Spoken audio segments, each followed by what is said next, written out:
The Fall. Thereupon eternal love covered his face, and withdrew for a certain time, in accordance with the number of order, was blind out of the depth of its mercy, and would not, and could not, know what the newly created would do in the judgment of the deity for their freedom test during the short time on earth through the love of mercy. And the place that was given them as a dwelling place was a valley and a garden on the firm part of the earth, and was called Paradise. That was the land which later abounded with milk and honey, and was the place which in the great time of times, when eternal love performed the greatest of its acts, was called and will forever be called Bethlehem. This was the spot where the eternal Word, bodily in the flesh, saw for the first time the light of its grace shine upon the drop of mercy from the distant sun, the moon, and all the stars.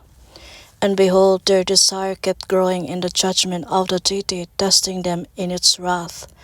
There was a tree standing in the garden, bearing the most beautiful apples, and Eve felt a great desire for them, and said to Adam, "Look, Adam, I feel a great desire for this fruit.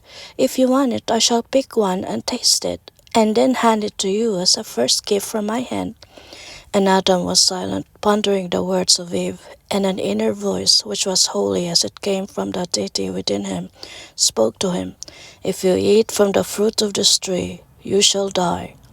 This gave Adam such a fright that he was unable to answer his beloved Eve.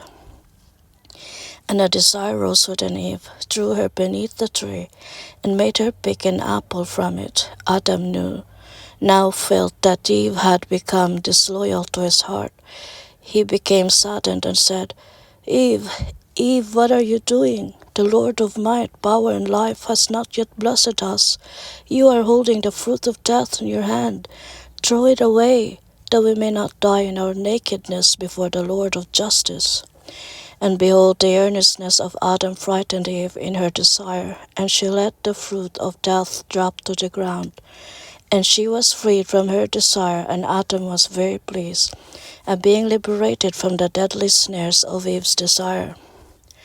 But behold, the desire Eve had banned from her heart was now lying on the ground, and through the might of the condemning wrath of the deity, formed into the shape of a great serpent.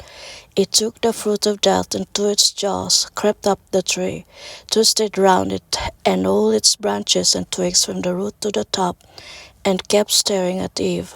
Eve saw it and gazed at the serpent, and through Eve also Adam became aware of it, but he did not see the serpent as yet. And behold, Eve approached the serpent and gazed with great delight at its seductive movements around the tree, and the opalescent colors of its cold, scaly skin. The serpent, however, moved and placed the apple into the lap of the now sitting Eve, lifted its head, and spoke to Eve as follows: "Eve, behold the daughter you have cast out, winding round the tree of your desire. Do not reject the small gift I have put into your lap, but enjoy without fear the fruit of your love. Not only will you not die, but you will be filled with the knowledge of all life about God whom you fear, whereas he is weaker than you." And lo, the tongue of the serpent split into two, and became more pointed than an arrow. The serpent bent its head towards Eve's breast, as though it would kiss her after the manner of a child, but it sank its two venomous fangs into the breast of Eve, and Eve recognized herself in the serpent. Now also Adam became aware of what was going on under the tree, and he was delighted with the second Eve, not realizing that it was only a serpent. And behold, he too became inflamed with desire, and lusting for the second Eve, took the fruit from the lap of Eve, became disloyal to his love, and enjoyed the forbidden fruit from the body of Eve lustfully.